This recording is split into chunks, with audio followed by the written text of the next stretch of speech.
Avez-vous déjà senti une présence bienveillante dans une pièce vide? Ressenti une protection inexplicable, comme un instinct qui vous sauve d'un danger? Ces intuitions ne sont pas le fruit du hasard ou de l'imagination. Nous évoluons à chaque instant dans un monde peuplé d'êtres invisibles, d'ouvriers infatigables et parfaits. Ils ne sont pas des mythes ou des contes. Ils sont une réalité fondamentale de notre foi. Ce sont les anges. Leur existence est un pilier de l'iman, au même titre que la croyance en Allah subhanahu wa ta'ala, azza wa jal, et au jour dernier. Dans le célèbre hadith de Jibril, le prophète sallallahu alayhi wa sallam définit la foi en commençant par croire en Allah, en ses anges, en ses messagers et en son livre qui n'est nul autre que l'authentique, le Saint-Coran. Il est dit dans la sourate Al-Baqarah 285, Hadahu, an tu'minu billahi wa malaikatihi wa kutubih. Wa yu'akkidu Allahu fil Qur'an, آمن الرسول بما أنزل إليه من ربه والمؤمنون كل آمن بالله وملائكته وكتبه ورسله. C'est que tu crois en Allah, en ses anges, en ses livres, et Allah confirme dans le Coran, tous ont cru en Allah, en ses anges, à ses livres et en ses messagers. Renier les anges, c'est renier une partie essentielle de la révélation. C'est s'exposer à un égarement profond. Mais qui sont-ils vraiment? Quels sont leurs noms, leurs missions, et comment influencent-ils concrètement nos vies de croyants, au-delà des pages des livres?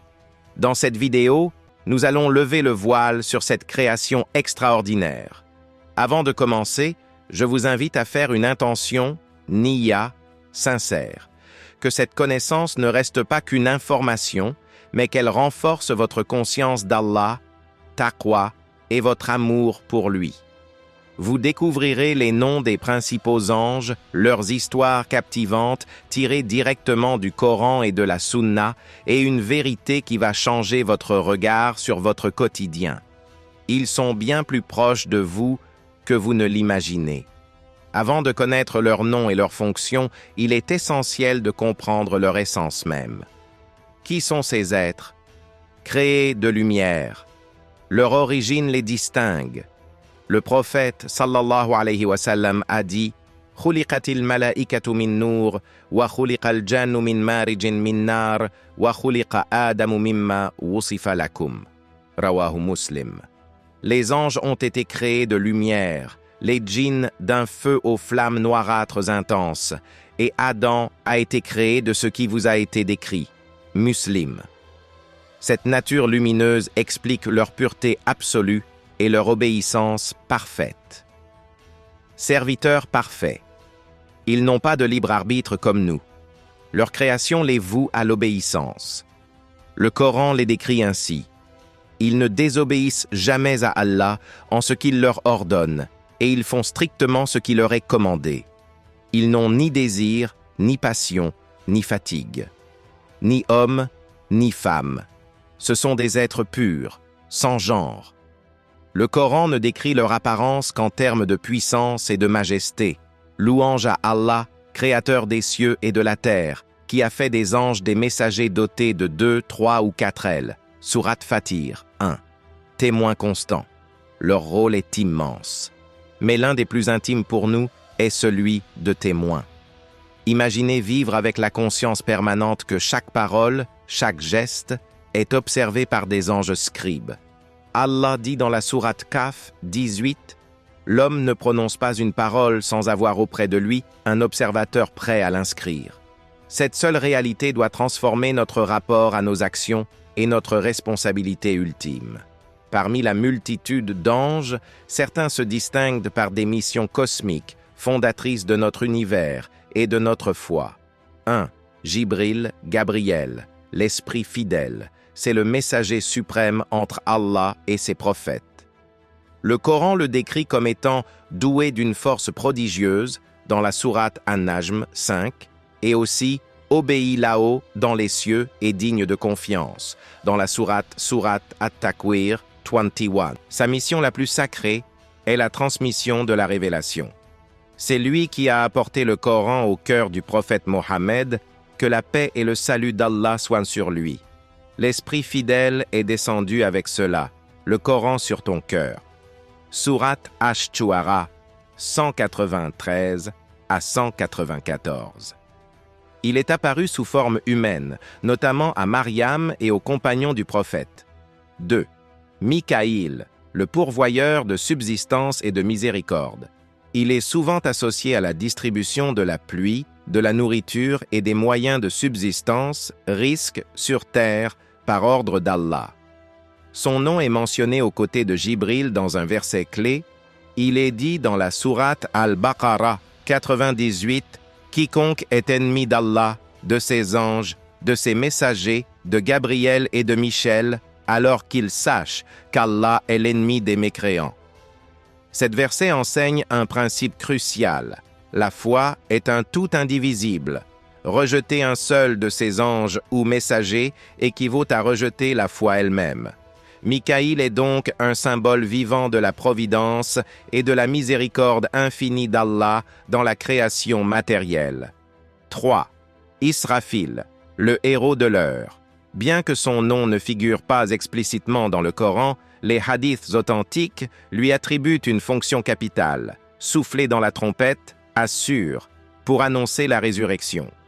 Le prophète, que la paix et le salut d'Allah soient sur lui, a dit « Comment pourrais-je prendre du plaisir alors que l'ange qui est chargé de souffler dans la trompe, Israfil, a déjà posé sa bouche sur l'embouchure et qu'il n'attend plus que l'ordre de souffler » At-Tirmidhi. Il est l'ange du jugement dernier, un rappel constant de l'imminence et de la réalité ultime de l'au-delà. De notre naissance à notre retour à Allah et au-delà, des anges nous accompagnent à chaque étape de notre destinée. 1. L'ange de la mort et ses assistants. Sa mission est d'une solennité absolue, reprendre les âmes au moment décrété par Allah. Le Coran dit, l'ange de la mort qui est chargé de vous fera mourir. Puis vers votre Seigneur vous serez ramenés. Sourate As-Sajda 11. Une précision théologique cruciale. Le nom Azraël n'est pas attesté dans le Coran ou les hadiths authentiques. Nous devons nous en tenir à la description coranique sans lui attribuer un nom non révélé. 2. Munkar et Nakir, les interrogateurs de la tombe. Après l'inhumation, ces deux anges viennent questionner l'âme sur les fondements de sa foi. Le prophète, que la paix et le salut d'Allah soient sur lui, a décrit cette épreuve. Il demande « Qui est ton Seigneur? Quelle est ta religion? Qui est ton prophète ?» Pour le croyant sincère, sa tombe s'élargira et s'illuminera. Pour l'hypocrite ou le mécréant, ce sera le premier châtiment. C'est une épreuve immédiate après la mort qui souligne l'urgence de vivre et de mourir dans une foi authentique et ancrée. 3. Ridwan et Malik, les gardiens des demeures éternelles. Ridwan est connu comme le gardien du paradis. Bien que son nom ne soit pas mentionné dans le Coran ou les hadiths les plus solides, il est bien connu et accepté parmi les savants comme le nom de l'ange en charge du paradis. Son nom dérive du mot rida, plaisir, satisfaction, évoquant la demeure du plaisir éternel d'Allah. Malik, quant à lui, est nommé explicitement dans le Coran comme le gardien sévère et inflexible de l'enfer. Et ils crieront « Ô Malik, que ton Seigneur nous achève !» Il dira « En vérité, vous êtes là pour y demeurer éternellement. » Sourate Az-Zukhruf 77. Son nom évoque la possession et la puissance, mulk, reflétant la sévérité du châtiment qu'il administre par ordre absolu d'Allah. Parmi toutes les mentions, l'histoire la plus fascinante et pédagogique concernant les anges est sans doute celle de Harut et Marut. Le Coran en parle dans la sourate Al-Baqarah, verset 102. Allah a révélé que ces deux êtres, à Babylone, enseignaient aux gens la magie. Mais voici la leçon capitale. Ils ne le faisaient pas sans avertissement solennel. Avant tout enseignement, ils prévenaient clairement « Nous ne sommes rien qu'une tentation.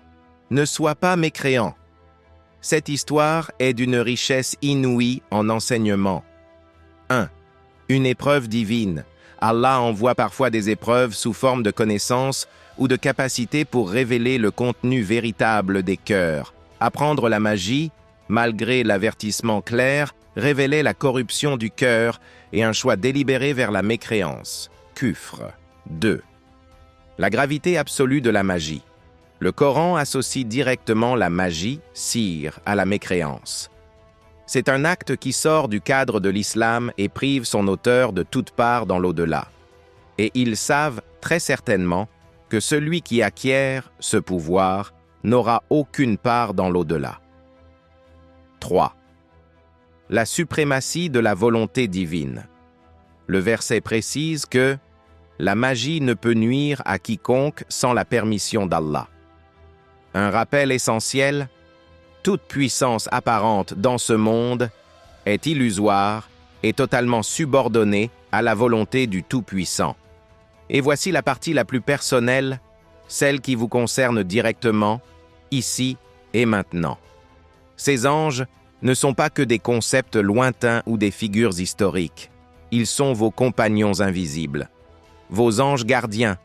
Le Coran affirme « Il a part devant lui et derrière lui des anges qui se relaient et qui veillent sur lui par ordre d'Allah. » Sourate Ar-Ra'd 11. Selon les savants, ces anges vous protègent des dangers physiques et tentent même de vous détourner du péché par des inspirations positives dans le cœur. Al-Hath as-Sali. Les anges scribes, Al-Kiram, Al-Katibun. C'est une réalité intime. Chacun d'entre vous a 2 anges qui inscrivent ses actes, bons et mauvais.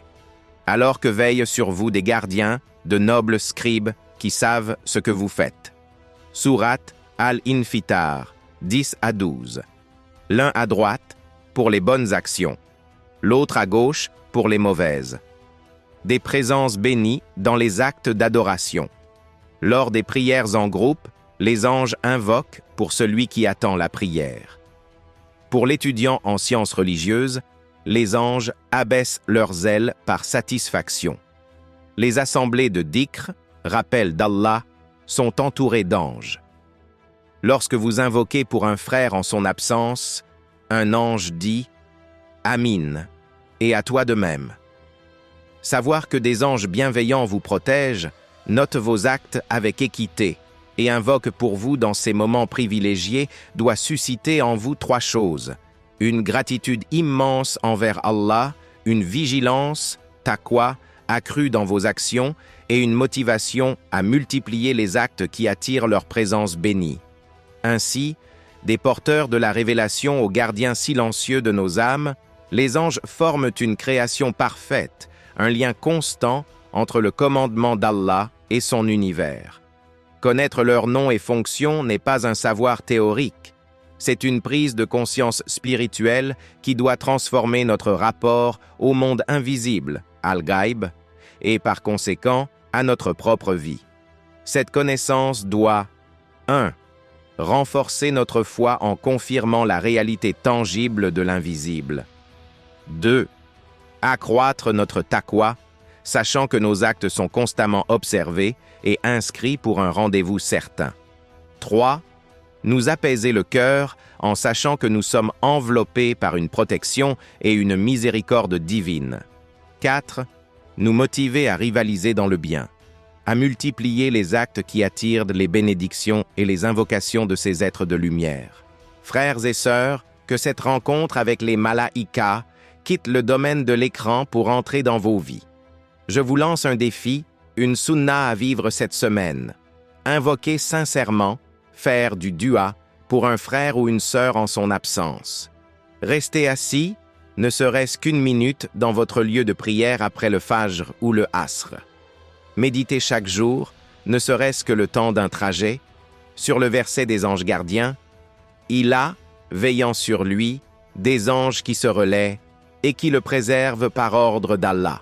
Sourate Ar-Ra'd 11. Vivez avec cette conscience. Partagez cette bénédiction, baraka.